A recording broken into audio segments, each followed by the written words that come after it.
Hi there, class. So, up to now you created an armature and then you smashed some clay onto the armature, okay?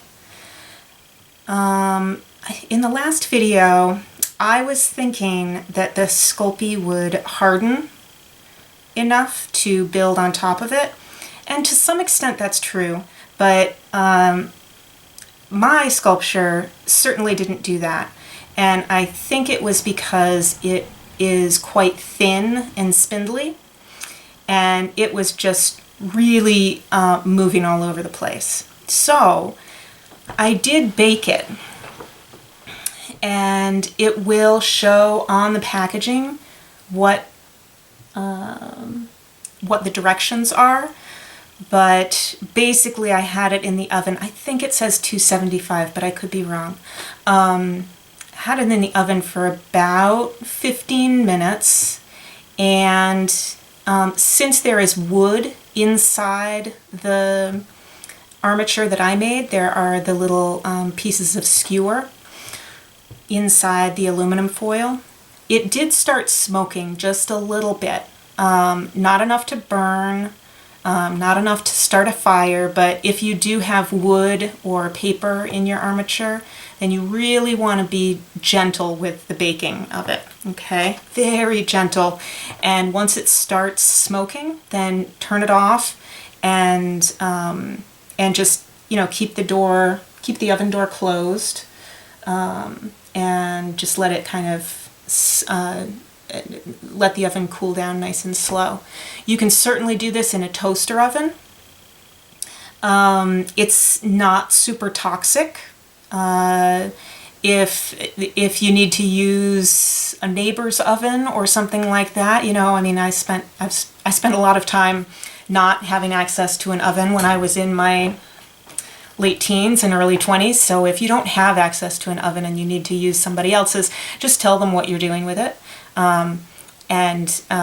Don't bake potatoes at the same time as you're baking your clay, but it should be fine, okay? And then when you take it out, just really let it cool. It will be pretty hot.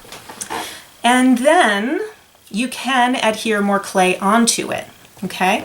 So this clay here is sort of conditioned, and what you want to do is really smash the clay onto the sculpture.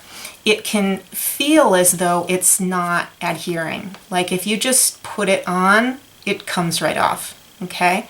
But if you really, out of view of the camera, if you really smash it on there, then it should adhere pretty well.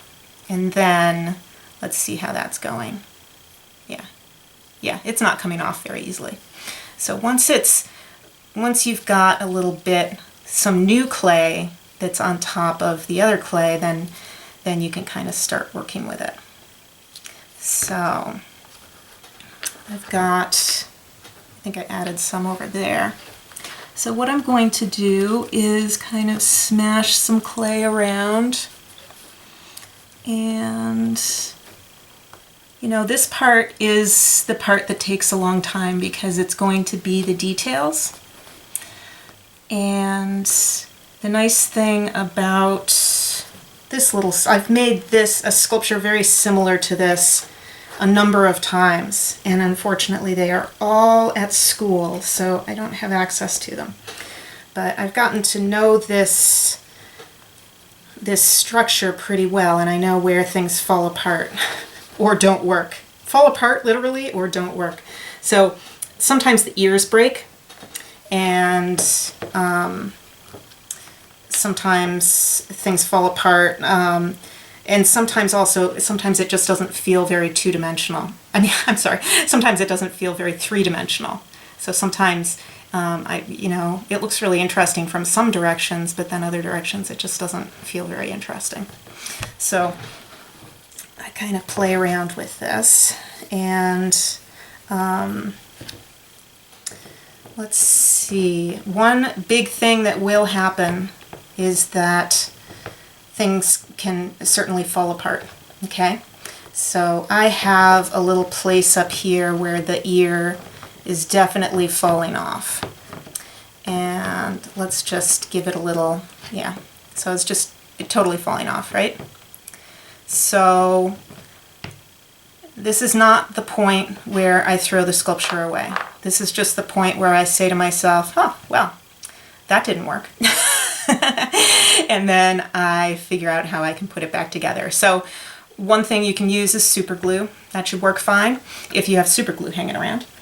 Another thing that you could use is just kind of create another armature that goes over this. So I could take tin foil that and kind of wrap it around on top. Oh wow, I think. And definitely when something like this happens, which it certainly, things fall apart. That's just kind of how sculpture works. Take it as an opportunity. You know, maybe you want to really change around the way things are working, and I kind of want it to go that way.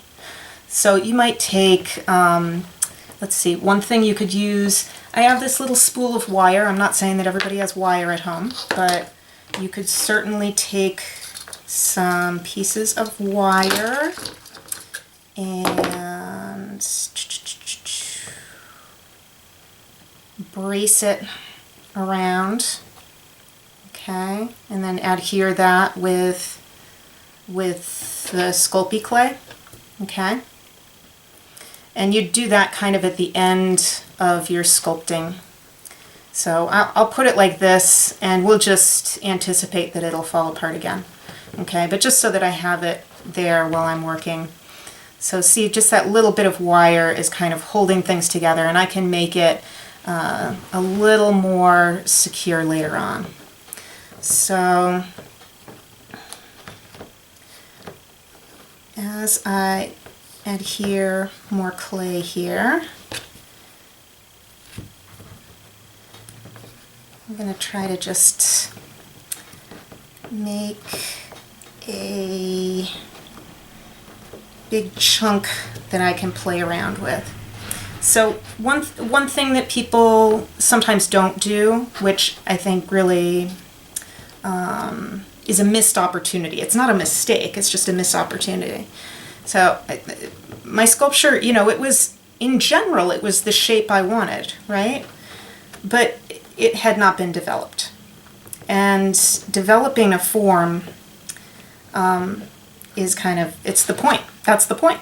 So letting your sculpture grow, you know, think of it as, well, you know, I've been eating so many Cheez-Its during this pandemic. It's just, you know, I am growing. So think of it kind of like that, where you're kind of growing in all those good ways. It's like the sculpture is gaining weight, and you're going to be able to play around with it as it grows. And so I've got quite a bit built up here, and I would certainly add some more, but this is where I can start adding my details. You know, maybe I want, you know, at some point you stop just smashing things on and you start being able to sculpt. So think about what happens. Maybe this has more of a, sometimes I have trouble talking and sculpting at the same time. What happens if I make some ridges here so that it's got some interesting forms, not just the ear, circle, base, that are all kind of the same width, but kind of playing with the forms. And see, so instead of just one size, I've got some forms that make it wider and thinner and wider and thinner, and I play around like that. Okay, so that is kind of the way you bring things together. And once you have, there are all different kinds of ways that you can add to a sculpture. So there are additive processes and there are subtractive processes. Additive processes are where you are smashing clay onto clay and building things up. So if I had a little coil here and I wanted to add that to the ear, that would be an additive process. But then if I take this and I want to carve away some, or I want to carve away some there, then I'm taking material away, and that's a subtractive process. So one thing that's impossible to figure out is, when do you know that it's done? Well, I know that this is not done. I've got clay just kind of on the sculpture, but I don't feel like it's done at all.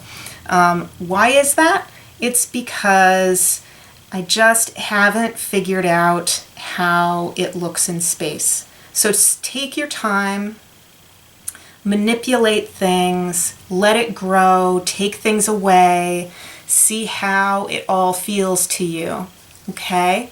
And then when you're satisfied that you can turn it around and it looks interesting from every angle, that's when it's done.